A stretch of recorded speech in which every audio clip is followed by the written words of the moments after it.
आप देख रहे हैं खबरदार24.com। नमस्कार, मैं महेश कुमार शर्मा, ARTO प्रवर्तन अमरोहा। सभी विद्यालय के संचालकों, प्रधानाचार्यों को जो स्कूली वाहन हैं वो किस तरह नियमानुसार संचालित किए जाएं, क्या क्या सावधानियां बरती जाएं उनकी सुरक्षा के लिए, कौन कौन से वैध प्रपत्र रखे जाएं, मैं उसके विषय में जानकारी आपको उपलब्ध करा रहा हूं।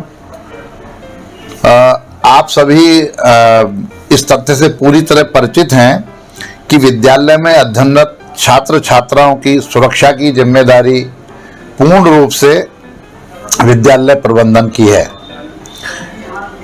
विद्यार्थियों के लिए परिवहन के लिए जिन वाहनों का प्रयोग किया जाता है, जैसे स्कूली बस, वैन, टैक्सी इत्यादि, उनका संचालन मोटर वाहन अधिनियम 1988, केंद्रीय मोटरयान नियमावली 1989 एवं उत्तर प्रदेश मोटरयान नियमावली 26वें संशोधन के साथ 2019 के कड़े एवं स्पष्ट प्रावधानों के अधीन ही अनुमन्य है।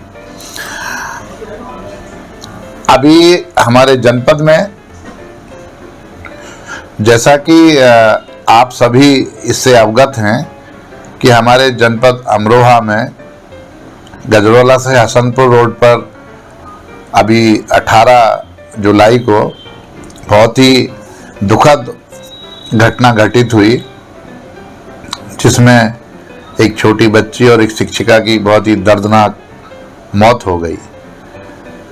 उसको लेकर के परिवहन विभाग के द्वारा, जिला प्रशासन के द्वारा पूरे जनपद में कार्रवाई की गई, स्कूली वाहनों के विरुद्ध कार्रवाई की गई। वो वाहन जो स्कूली छात्र छात्राओं का परिवहन कर रहा था वो एक प्राइवेट वाहन था और प्राइवेट वाहन प्राइवेट में पंजीकृत होकर के इस प्रकार के कार्य नहीं कर सकता कि स्कूल के छात्र छात्राओं का परिवहन करे। तो इसके पश्चात जब कार्रवाई हुई तो बहुत सारे स्कूल मालिक, बहुत प्रधानाचार्य, वाहनों के स्वामी जिला प्रशासन से हमसे संपर्क किया कि हमको ज्ञान नहीं था, क्या होना चाहिए था, किस प्रकार के पेपर होने चाहिए। तो इसके लिए हमने एक बैठक का आयोजन 25 जुलाई को जिलाधिकारी महोदय अमरोहा की अध्यक्षता में समस्त विद्यालय के प्रबंधक संचालकों को आमंत्रित करके जिला विद्यालय निरीक्षक, बेसिक शिक्षा अधिकारी और पुलिस विभाग के अधिकारियों की मौजूदगी में ये बैठक कराई गई। इसमें समस्त वो निर्देश बताए गए और जो अभी हमारे कार्यालय परिवहन आयुक्त महोदय के यहाँ से 23 जुलाई 2025 को जो आदेश पारित हुआ है उसके विषय में भी अवगत कराया गया। परंतु अभी भी जब स्कूली वाहनों की समीक्षा की गई तो ये पाया गया कि बड़ी संख्या में स्कूली वाहन बगैर फिटनेस प्रमाण पत्र लिए, बिना वैध परमिट लिए, बिना विद्यालय में निजी पंजीकृत वाहनों के लिए जो वैध प्रपत्र बनवाए हुए, विद्यालय वाहनों में अनिवार्य सुरक्षा उपकरणों का भी अनुपस्थिति मिल रही है। चालक और परिचर के जो अनिवार्य पुलिस सत्यापन प्रशिक्षण, स्वास्थ्य प्रशिक्षण इत्यादि किए जाने हैं, उनका भी अभाव देखने को मिल रहा है। अनेक विद्यालयों द्वारा वाहनों की औपचारिक संबद्धता से स्पष्ट रूप से इनकार किया जा रहा है, जबकि वाहन नियमित रूप से विद्यालय परिसर से संचालित हैं। इसके विषय में मैं सबसे पहले आपको ये जानकारी देना चाहूँगा कि किसी भी ऐसे वाहन जो कि विद्यालय के छात्र छात्राओं को परिवहन करने का काम कर रहा है, उस वाहन पर कौन कौन से वैध प्रपत्र होने चाहिए। नंबर 1, उस वाहन पर स्कूली वाहन के लिए वैध परमिट होना चाहिए। नंबर 2, उस वाहन के पास वैध फिटनेस प्रमाण पत्र होना चाहिए। उस वाहन के पास वैध बीमा होना चाहिए। उस वाहन के पास वैध प्रदूषण प्रमाण पत्र होना चाहिए और ड्राइवर का विधि मान्य ड्राइविंग लाइसेंस होना चाहिए। इसमें जो पहला प्रपत्र है परमिट, ये बहुत महत्वपूर्ण है।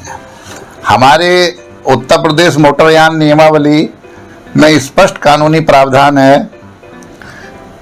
कि जो परमिट है स्कूली छात्र छात्राओं को परिवहन करने का, उसमें 3 प्रकार के परमिट हमारी सरकार के द्वारा जारी किए जाते हैं। पहला परमिट जो स्कूली वाहन स्कूल के नाम पंजीकृत होता है, उसको धारा 76 के अंतर्गत निजी सेवायान परमिट जारी किया जाता है। इसी प्रकार यदि विद्यालय के पास पर्याप्त बसें नहीं हैं, निजी बसों को वो कॉन्टैक्ट पे लेता है, अपने से संबद्ध करता है, तो ऐसी जो गाड़ी को विद्यालय प्रशासन और वाहन स्वामी के बीच एक लिखित करार करना अनिवार्य है। और उसके पश्चात मोटर वाहन अधिनियम की धारा 73 के अंतर्गत ये जो कॉन्ट्रैक्ट कैरेज का परमिट प्राप्त करके ही संचालन किया जाएगा।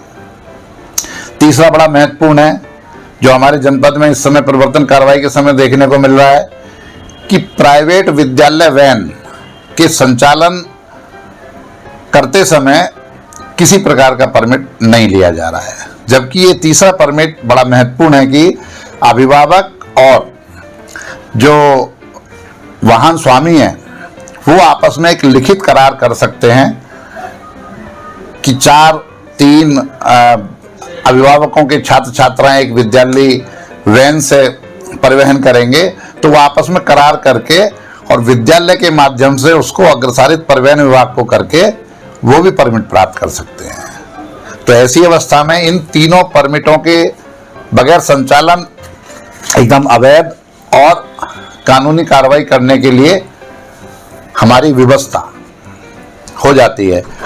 दूसरा जो मुख्य बिंदु है कि स्कूल बस की या तीनों परमिटों की फिटनेस के लिए क्या क्या मानक होने चाहिए। सबसे पहले स्कूली वाहन जो होता है वो पीले रंग से पुता होना चाहिए।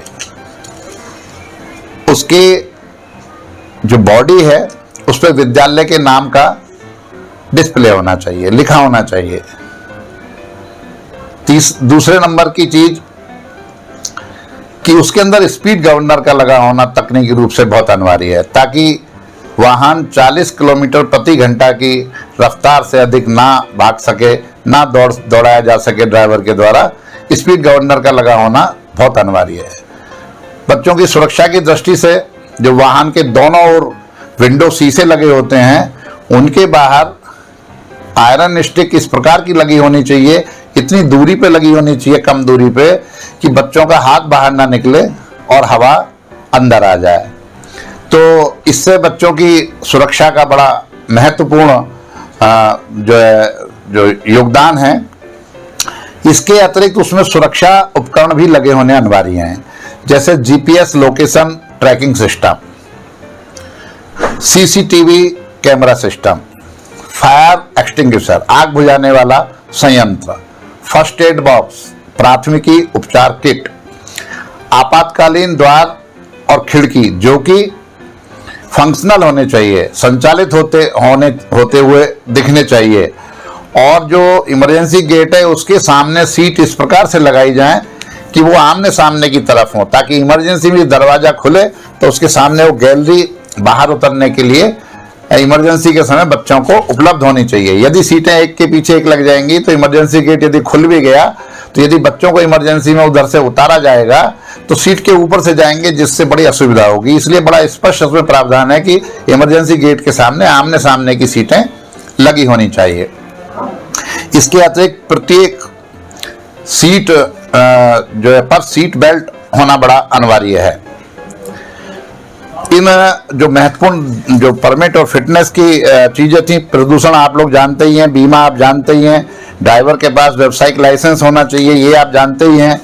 इसके अतिरिक्त मैं ये भी बताना चाहूँगा कि विद्यालय प्रबंधन को और कौन से विशेष स्टेप लेने चाहिए जिससे कि सड़क पर होने वाली दुर्घटनाओं से बचा जा सके। बहुत बड़े स्टेप नहीं है, केवल और केवल आप जागरूक होने चाहिए कि यदि हम ये छोटी सी एक्टिविटीज, अन्य एक्टिविटी जैसे विद्यालयों में की जाती हैं, यदि हम ये भी कर लें तो हमारे बच्चे सड़क पर पूर्ण रूप से सुरक्षित चल सकेंगे। जैसे कि चालक और जो परिचालक होता है उसका पुलिस सत्यापन जरूर करा के रखना चाहिए, ताकि अप्रिय स्थिति में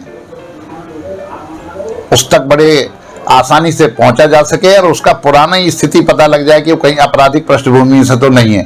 यदि आपराधिक पृष्ठभूमि से है तो इस कार्य में उसको बिल्कुल भी ना लगाया जाए।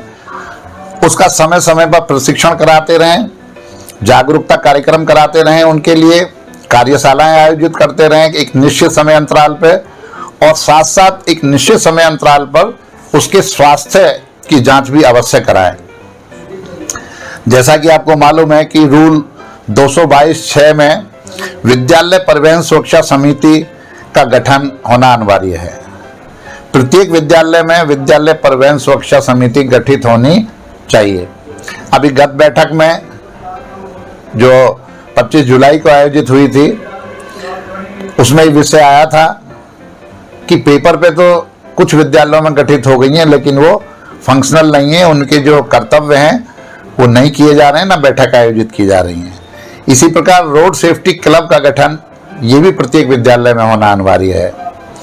यदि इन दो को आप समय से गठित करके समय पर बैठक कराएंगे और इन्हें क्रियाशील रखेंगे तो सड़क पर होने वाली दुर्घटनाओं में बहुत कमी लाई जा सकेगी।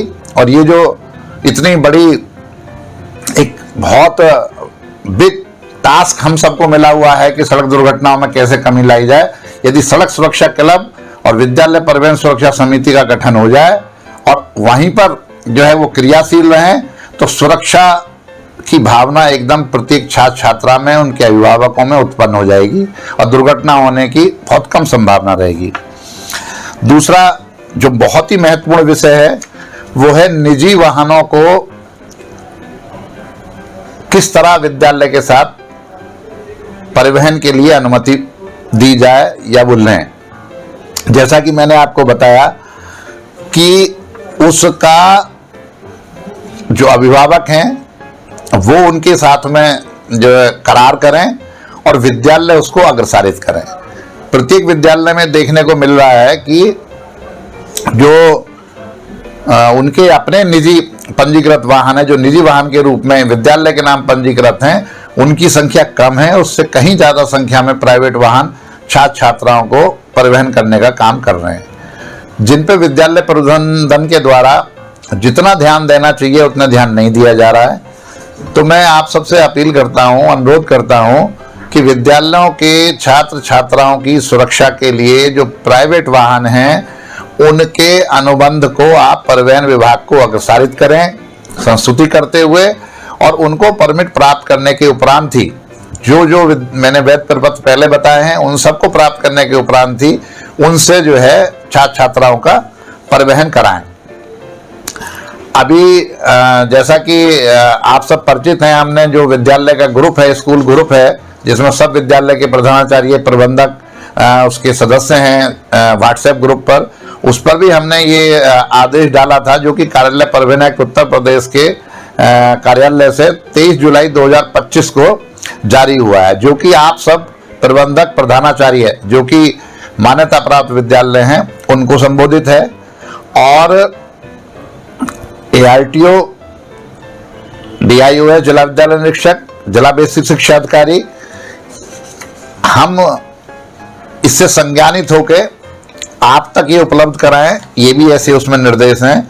उसमें बिल्कुल स्पष्ट कहा गया है कि जो विद्यालय प्रबंधन है उनके प्रबंधकों और प्रधानाचार्यों की स्पष्ट कानूनी जिम्मेदारी और व्यक्तिगत उत्तरदायित्व है कि जो वाहन विद्यालय में छात्र छात्राओं को लेकर के आ रहे हैं उनका संचालन वैध हो, प्रपत्र वैध हो, सुरक्षा उपकरण लगे हों, किसी भी प्रकार से ओवरलोडिंग ना हो, छात्र और छात्राओं के विद्यालय वाहन में जितनी सीटिंग क्षमता है उससे अधिक बच्चों को ना बिठाएं। 12 वर्ष से नीचे के जो आयु के बच्चे हैं उनमें स्कूली वैन की क्षमता का 1.5 गुना छात्र छात्राओं का जो है बिठा करके परिवहन किया जा सकता है। ओवरलोडिंग किसी भी प्रकार से ना करें। ओवरलोडिंग बहुत बड़ी दुर्घटना का कारण होता है। आपके सहयोग से कितने घरों के चिराग और भारत के भविष्य को बचाया जा सकता है। सारांश के तौर पे मैं आप सबसे फिर निवेदन करना चाहूंगा कि सारांश के तौर पे जो मैं ये 6 बिंदु आपको बता रहा हूं, इन पे आप अवश्य रूप से कार्रवाई करें ताकि दुर्घटनाओं में कमी लाई जा सके। जैसे कि वाहनों के वैध दस्तावेज जो मैंने आपको बताए, परमिट, फिटनेस, बीमा, प्रदूषण प्रमाण पत्र इत्यादि, सुरक्षा उपकरण, GPS, CCTV, fire extinguisher, first aid, इसकी तत्काल व्यवस्था करा लें। चालक परिचालक का पुलिस सत्यापन और स्वास्थ्य जांच और प्रशिक्षण भी सुनिश्चित करें। विद्यालय परिवहन सुरक्षा समिति का नियमित गठन कर उसे क्रियाशील करें। निजी वाहनों के औपचारिक रूप से परमिट द्वारा संबद्धीकरण करने का काम तत्काल प्रारंभ कर दें। और अंत में मैं आपसे कहना चाहूंगा कि इन सब के लिए वाहन संचालन की, चाहे वाहन स्कूल के नाम पंजीकृत हो, यदि प्राइवेट बस में के द्वारा बच्चों को जो परिवहन किया जा रहा हो या प्राइवेट वैन में, इस सब की जिम्मेदारी विद्यालय प्रबंधन की होगी। मैं इस पत्र का अंतिम पैरा आपको पढ़ के सुना रहा हूं। इस पत्र को चेतावनी एवं विधिक नोटिस के रूप में भी समझा जाए। मतलब ये पत्र जो है, इसके बाद कोई नोटिस देने की आवश्यकता नहीं है। हालांकि हमने तो नोटिस भी दिए हुए हैं, तब भी हमारे यहाँ इतनी बड़ी मात्रा में जो स्कूल बस अनफिट हैं, जो कि फिटनेस प्रमाण पत्र नहीं ले रहे हैं, उनके हमने जो है जो पंजीयन को निलंबित भी किया है, उसके पश्चात भी नहीं ले रहे हैं। लेकिन इस पत्र में लिखा है कि इस पत्र को चेतावनी एवं विधिक नोटिस के रूप में समझा जाए। इसके अनुपालन में किसी भी विफलता, लापरवाही, दुर्घटना या आपराधिक घटना की स्थिति में विद्यालय प्रबंधक एवं प्रधानाचार्य की व्यक्तिगत जवाबदेही तय होगी। विषय गंभीर है, अत्यंत संवेदनशील है, इसलिए मैं उम्मीद करता हूं कि समस्त विद्यालय के संचालक, प्रबंधक, प्रधानाचार्य इसको समझ लें कि आदेश भी ग्रुप पर है, व्यक्तिगत भी भेजा गया है, विद्यालयों को मेल भी कराई गई है, हमारे द्वारा मीटिंग में भी बताया गया है। विद्यालय एसोसिएशन के जो वित्तविहीन विद्यालय एसोसिएशन है, उसके जिलाध्यक्ष के माध्यम से भी ये उपलब्ध कराई गई है। तो कृपया इसका अनुपालन करें और हमारे जनपद में स्कूली वाहनों में जो छात्र छात्राएं बैठ के परिवहन कर रहे हैं, उनमें होने वाली दुर्घटनाओं में हमें कमी नहीं लानी है, हमें समाप्त करनी है। हमारा जनपद अमरोहा स्कूली वाहनों की दुर्घटना में बिल्कुल शून्य की स्थिति में आ जाएगा।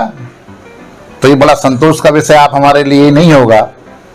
देश के भविष्य को हम बचाने में कामयाब हो जाएंगे। हम यदि ऐसा करते हैं तो ऐसा करना हमारे लिए कोई किसी के लिए कोई उपकार नहीं है, ये हमारा नैतिक दायित्व भी है कि यदि हम स्कूल का संचालन कर रहे हैं, इतनी सारी चीज़ों को हम जो है मैनेज कर रहे हैं, तो ये छोटी सी 2-3 चीज़ें यदि मैनेज हो जाएंगी तो निश्चित तौर पर हमारे जनपद अमरोहा में दुर्घटनाओं में कमी आएगी। जय हिंद।